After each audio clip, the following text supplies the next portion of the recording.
The Mysteries About True Histories podcast is back for season 2. If you're a kid who would love to travel through time to solve cool mysteries, perplexing puzzles, and tricky riddles, then this podcast is the perfect audio treat for you.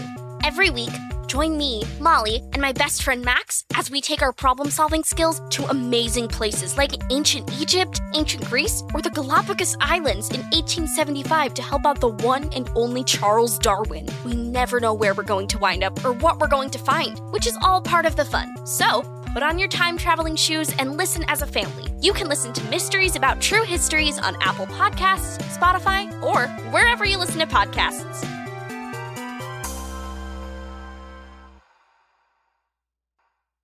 Hey Grownups, Tessa Flannery here, and we at Girl Tales know how quickly family time turns into scrolling time, with everyone defaulting to their own devices after a long day. Wouldn't it be great to have an active option the whole family can enjoy? Something fun for those cozy fall nights when no one wants to leave the house? We've found the answer. Next Playground, an active game system where your body powers the play. It's 100% motion-driven gaming, no controllers or wearables needed. Just move naturally to play. The game library is packed with family favorites. Join Bluey in a game of Keepy Uppy. Go on adventures with How to Train Your Dragon, dance with Barbie, pop bubbles in Gabby's Dollhouse, or master some moves with Kung Fu Panda. Even better, Playground is kids safe, with no ads, in-app purchases, or mature content. It's the perfect way to turn screen time into active family time this fall. Want to learn more? Visit nextplayground.com. That's nextplayground.com to explore active family gaming today.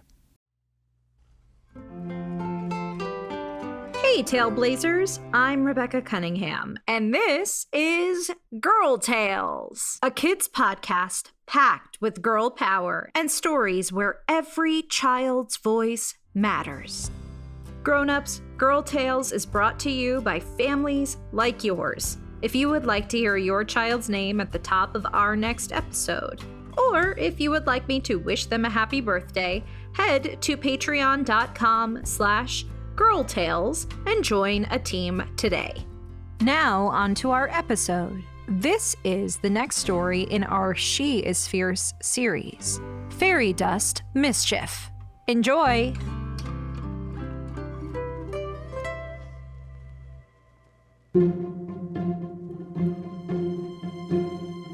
I'd like to tell you about a friend of mine.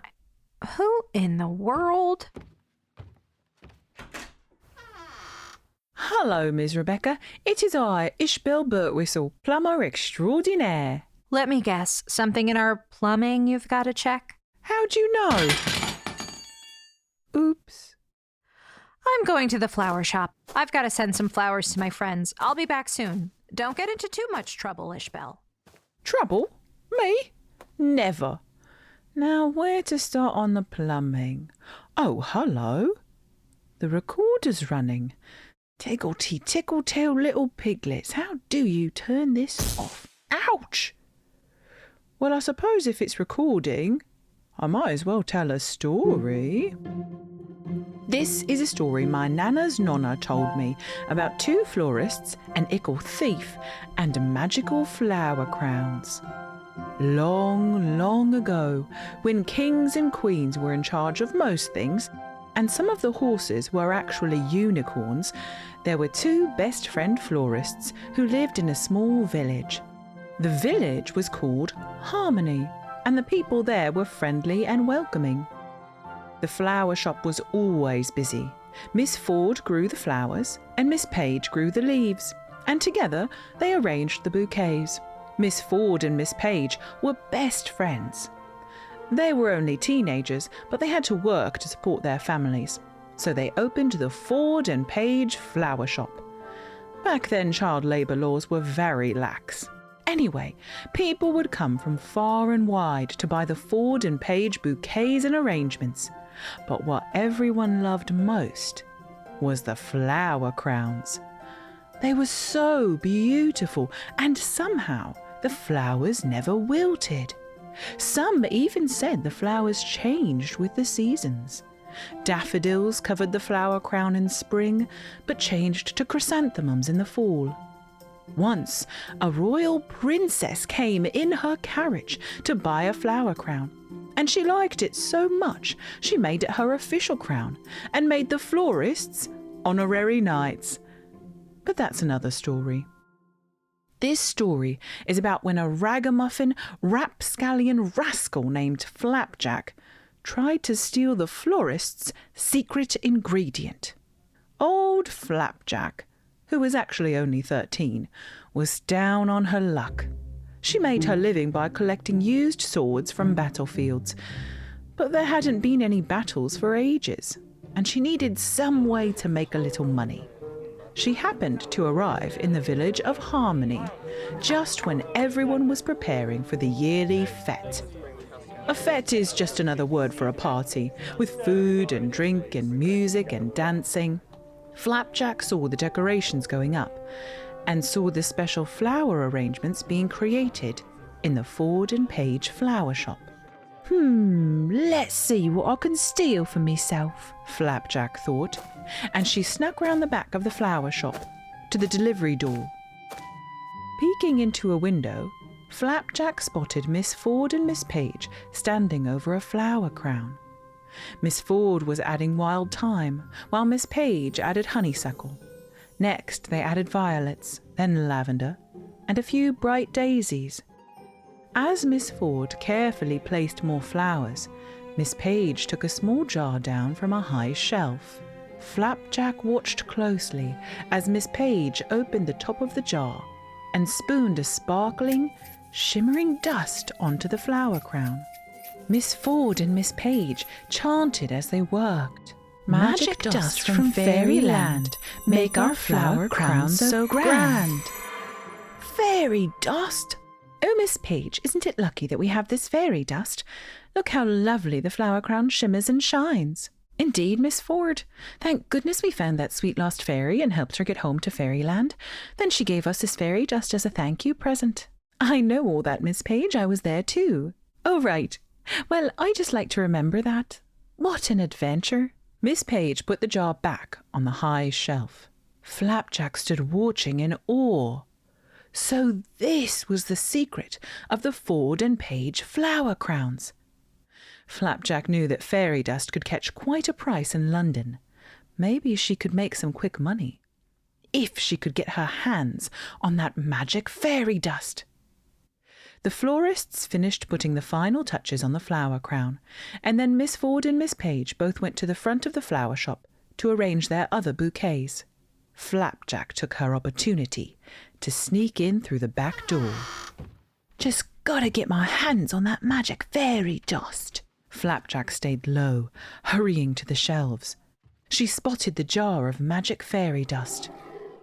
Gotcha! She opened the jar, and inside she saw the shimmering fairy dust. When she looked at the fairy dust, she thought she heard music and giggling.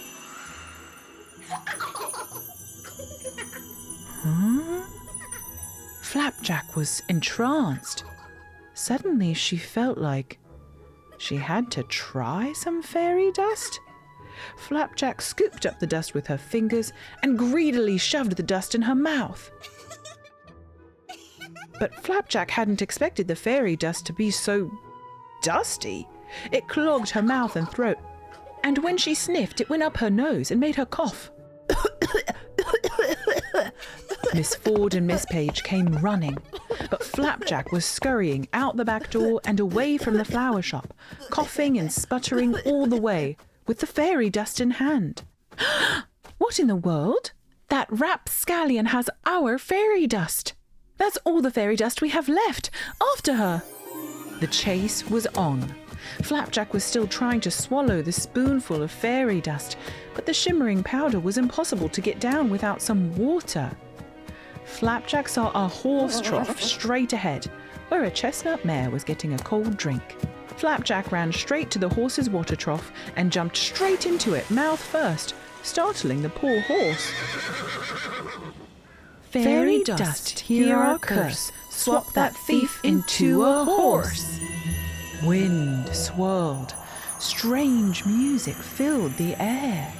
Flapjack sputtered and stood up in the water trough, looking for the fairy dust.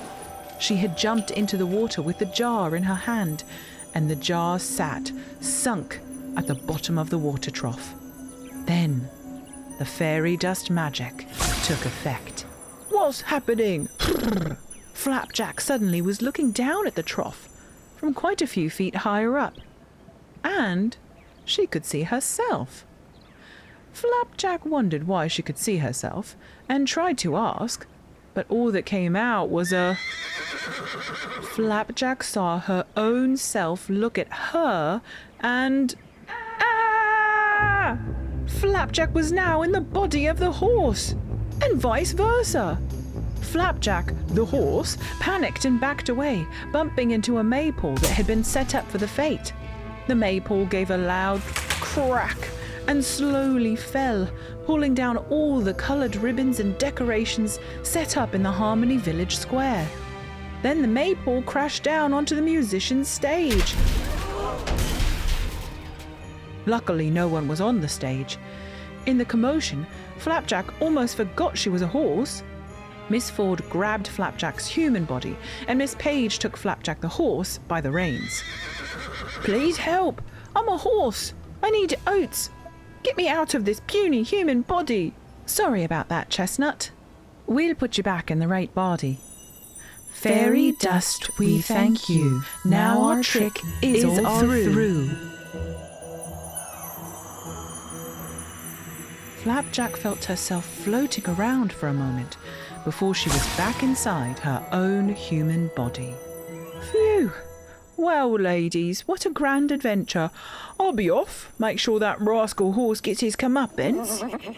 Nice try, thief. Hand over the fairy dust. About that. Flapjack reached into the trough and pulled out the jar. Miss Page took it from Flapjack and opened it. Her jaw dropped. Is there any left? Miss Ford asked. In answer, Miss Page turned the jar upside down. All that was inside was horse trough water. All the fairy dust was now at the bottom of a horse trough. Flapjack, Miss Ford and Miss Page sat down and leaned on the trough. They looked miserable. Oh. I'm Flapjack, by the way. Sorry about the fairy dust.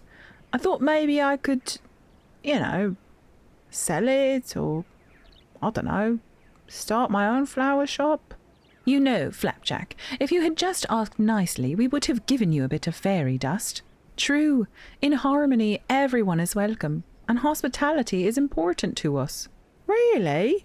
Yes, but instead you stole, so the fairies worked their magic on you. And we'll never be able to make a magic flower crown again. And Flapjack cried because she felt the consequences of what she had done. Actually, my dear Miss Ford, there is a tiny bit of fairy dust left, Miss Page said, as she poured out a teeny glass jar of sparkling fairy dust. I put some aside for your birthday. I thought I'd make you a special flower crown. But I think there's just enough here for your flower crown and the flower crowns we promised for the fete. Miss Page, you are simply miraculous. What would I do without you? Miss Ford and Miss Page beamed at each other. Flapjack sniffled. All right, Flapjack, stop that sniffling and put on an apron. You mean you're not sending me to jail? What use would you be in jail? Here in our flower shop you can help with the flowers. Unless you'd prefer jail. No, thank you indeed. I'd much rather work here. So, Miss Ford and Miss Page put Flapjack on sweeping and cleaning duty. And Flapjack worked quick as a whistle, cleaning the flower shop from top to bottom. Miss Ford and Miss Page whipped up a few magic flower crowns, just in time for the fete. After the fete, two things happened. First, Chestnut the horse, who drank fairy dust, remember, grew a horn and became a very famous unicorn. Second, Flapjack stayed on as flower shop assistant and even made some improvements, turning the old storeroom into a tea shop and library so villagers could sip bubble tea and read while they waited for their bouquets. Years passed, and while Miss Ford and Miss Page couldn't make their magic flower crowns because they were all out of fairy dust, Everyone loved the regular flower crowns, bouquets, and arrangements they created. And when they decided to retire early and move to the seaside, they offered their flower shop to Flapjack, who became the most renowned and beloved florist in all the land. The end. Ishbel, I'm back. Clippity clopples, it's Miss Rebecca. Hey, Ishbel, I brought you a flower. A flower? For me? Well, sure. You work so hard on the plumbing around here, it's the least I can do. Oh, thank you. Thank you very much, Miss Rebecca. I'll cherish this flower, I will. Goodbye now, Miss Rebecca. Bye-bye. Bugle-eye. Goodbye. Wouldn't you know it, there is something on the recorder. I wonder what it could be.